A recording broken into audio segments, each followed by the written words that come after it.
பச்சை பசேல் இருக்க இவங்க தான் விதை நெல்.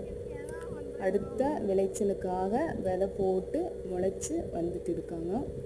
அது எந்த தொந்தரவும் விலங்குகள் எதுவும் டிஸ்டர்ப் பண்ணக்கூடாதுன்னு கம்பி அடித்து ரொம்ப பத்திரமா வளர்த்துறாங்க. சில பக்கம் துணியெல்லாம் கட்டி விட்டுருப்பாங்க.